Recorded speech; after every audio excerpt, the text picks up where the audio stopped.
จะมีหลากหลายพี่น้องเนาะเลือกเอาเลยของโปรดฉันมาแล้วของโปรด ของโปรดฉันมาแล้วโอ้มีข้าวปุ้นพี่น้องเลยว่ะก๋วยเตี๋ยวขนมจีนเนาะมีหลายอย่างเลยพี่น้องเนาะนี่พี่น้องโอ้อาหารแซ่บหลายเนาะมีทุกแนวเลยพี่น้องนี่โอ้ทุกแนวทุกอย่างเลยกินบ่อิ่มเฮาก็ไปตักไม่ได้เนาะนี่แค่นี้จะเป็นแบบอัตยาศัยเลยพี่น้องเนาะเพราะว่าเฮายังเป็นนาคเลยพี่น้องเนาะเฮาจะยังแบบเป็นคนปกติทั่วไปพี่น้อง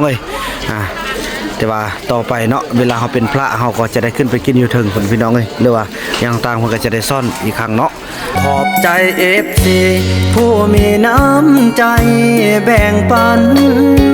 เหมือนฟ้าบันดาลให้สร้างรายการนี้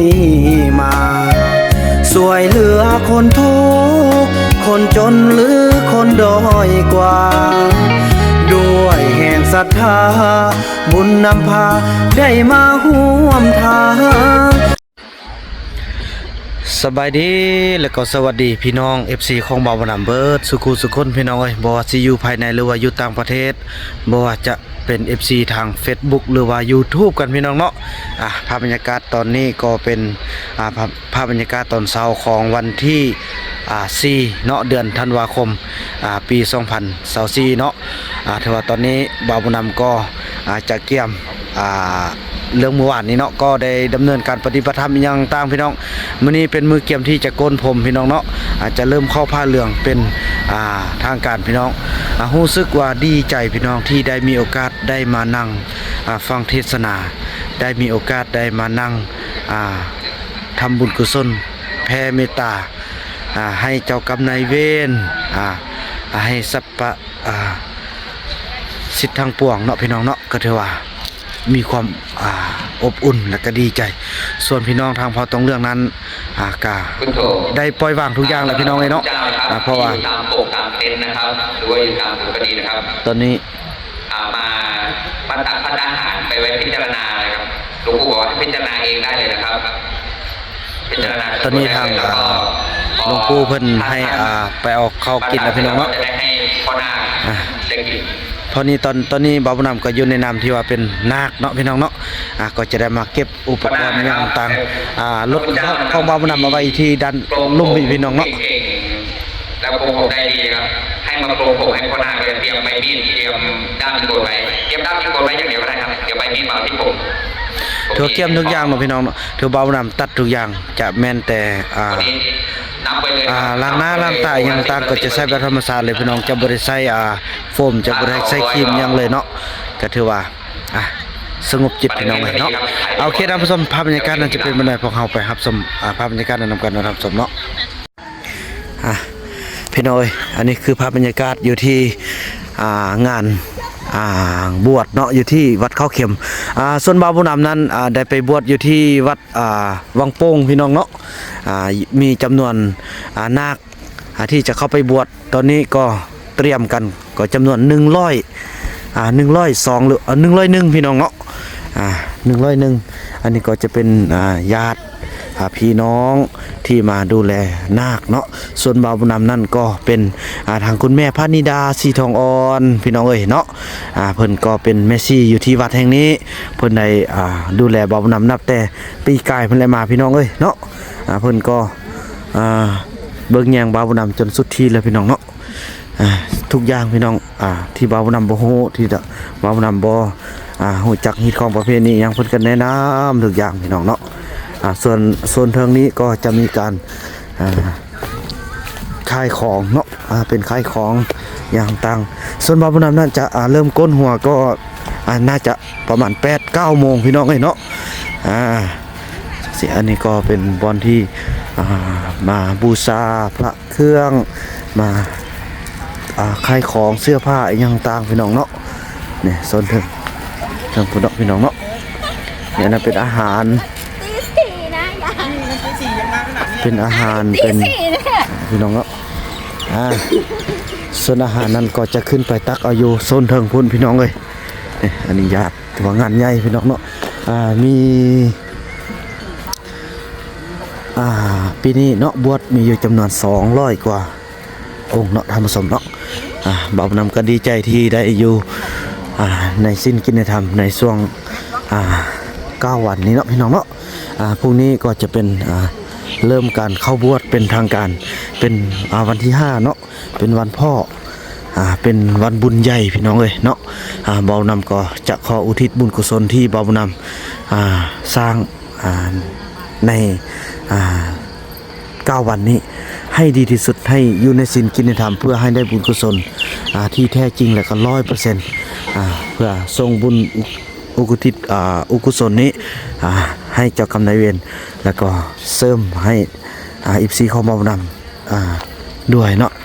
เท่ากันล่ะพี่น้องเอ้ยบ่าวนำทำก็ซ้ำกับFC ทุกท่านได้ทำนำกับบ่าวนำเนาะขอให้ทุกคนนั้นต้องครับที่ผมกับชนะนะครับให้ท่านมารายงานตัวแล้วก็มาเซ็นเอกสารครบครับฟังเพลงมันลงเลยมีนายกระทรวงพี่น้องเอ้ยตอนนี้เนาะไปรับเอา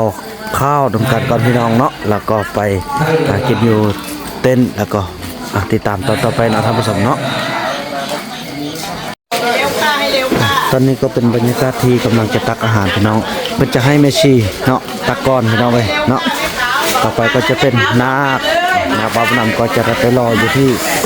ด้านหลังเนาะเป็นแถวเป็นแถว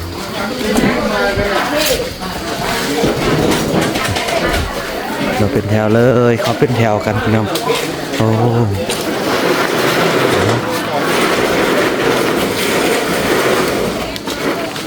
ตามลำดับเลยเนาะตามลำดับเลย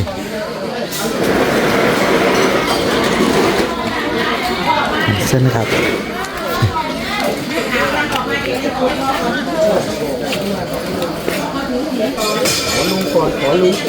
เอาไปทันที่เต้นเลย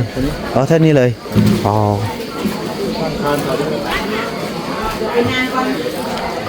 ทันแถวนี้เลยเนาะยืมนั่งมั่ง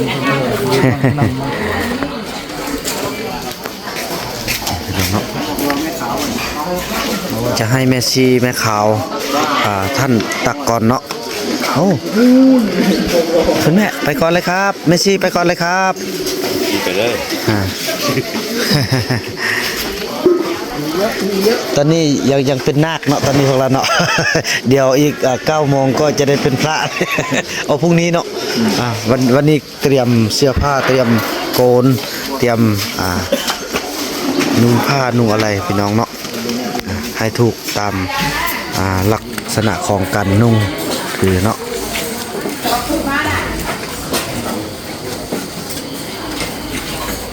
นะครับแม่ชีตักแล้วนาคก็จะตักต่อครับ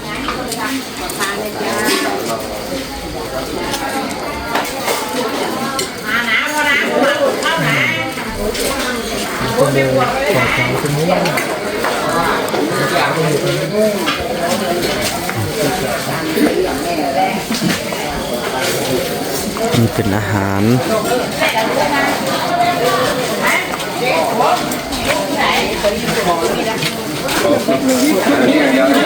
อาหารก็จะมีหลากหลายพี่น้องเนาะเลือกเอาเลยของโปรดฉันมาแล้วของโปรดของโปรดฉันมาแล้วมีข้าวปุ้นพี่น้องเลยว่ะก๋วยเตี๋ยวขนมจีนเนาะมีหลายอย่างเลยพี่น้องเลยเนาะทางนี้ก็จะเป็นโอ้โหประเภทลวกผักพี่น้องเลยลวกผักป่นเนาะโอ้โห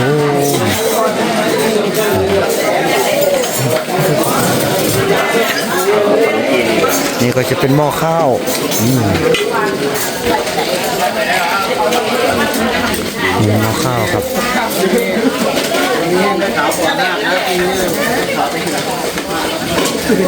เล็บอะไรบ่าวรำจงมาตัดอยู่ที่วัดเลยพี่น้องเลยเนาะผมเล็บทุกอย่างจะมาสำละอยู่ที่วัดเลยเล็บตีนเล็บมืออะไรจะมาสำละอยู่ที่วัดที่นี่หมดเลยพี่น้องเนาะดิ้นเบ็ดมือเลย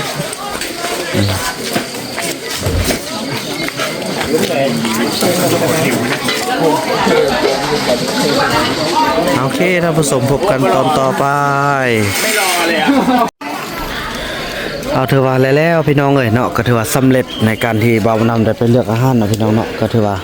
นี่พี่น้องเอ้ยโอ้อาหารแซ่บหลายเนาะมีทุกแนวเลยพี่น้องนี่โอ้ทุกแนวทุกอย่างเลยกินบ่อิ่มเฮาก็ไปตักไม่ได้เนาะนี่คือแค่นี้จะเป็นแบบอัตยาศัยเลยพี่น้องเนาะเพราะว่าเฮายังเป็นนาคเลยพี่น้องเอ้ยเนาะเฮาจะยังแบบเป็นคนปกติทั่วไปพี่น้องเอ้ยแต่ว่าต่อไปเนาะเวลาเขาเป็นพระเขาก็จะได้ขึ้นไปกินอยู่ถึงพี่น้องเลยหรือว่าอย่างต่างเขาก็จะได้ซ่อนอีกครั้งเนาะส่วนเมสซี่ตอนนี้ก็ไปกินอยู่ถึงบ่าวนำก็นั่งกินใกล้ๆนี่แหละพี่น้องเลยมดก็จะไปตักเติมพออาหารหลากหลายพอมีเจ้าศรัทธามาเต็มพี่น้องมาตลอดมาหลั่งไหลแบบบ่ขาดสายเลยพี่น้องเพิ่นก็จะมานี่แหละต่างมาเพิ่นก็ขึ้นมานี่มาเอาไว้นี่แล้วก็คนกันไปมีน้ำมีข้าวมีไข่มีพืชผักผลไม้ยังต่างหลายๆอย่างพี่น้องเนาะเราขอบใจเป็นบุญกุศลอันยิ่งใหญ่พี่น้องที่ได้มีโอกาสมาสัมผัสกับบรรยากาศแบบนี้พี่น้องเนาะขอให้บุญกุศลที่บ่าวนำได้สร้างแล้วก็ตั้งใจปฏิบัติธรรมในครั้งนี้ก็ให้แพร่ไปฮอดFC ของบ่าวนำทุกๆคนเนาะบ่ว่าจะอยู่ไกลอยู่ไกลบ่ว่าอยู่ภายในหรือว่าอยู่ต่างประเทศบ่ว่าจะเป็นชาวลาวชาวไทยบ่ว่าจะเป็นชาวต่างชาติทุกๆคนที่มีโอกาสได้เข้ามารับชมแล้วก็ติดตามส่งกำลังใจให้บ่าวนำเนาะขอให้บุญกุศลพวกเฮาขอให้สร้างคือกับคนคนเดียวกันเด้อขอให้ได้นำกันพี่น้องเอ้ยขอให้อย่าเจ็บอย่าจนขอให้อย่าอึดอย่ายากอย่าขาดอย่าเขินขอให้อายุวันโนสุขขังพลังขอให้เจ้ากรรมนายเวรที่ทุกท่านนั้นมีจงมารับเอาบุญกุศลที่ได้รับจากบ่าวนำแผ่ออกไปให้ได้ไปรับไปโจมให้อย่ามีเวรอย่ามีกรรมต่อกันเนาะพี่น้องเนาะคลิปนี้บ่าวนำจะขออนุญาตจบคลิปกับสำนีก่อนแล้วก็พบกันใหม่ในคลิปต่อไปเนาะคลิปนี้บ่าวนำขอกล่าวคำว่าสบายดีขอบใจFCผู้มีน้ำใจแบ่งปันเหมือนฟ้าบันดาลให้สร้างรายการนี้มาสวยเหลือคนทุกข์คนจนหรือคนด้อยกว่าด้วยแห่งศรัทธาบุญนำพาได้มาห่วมทาง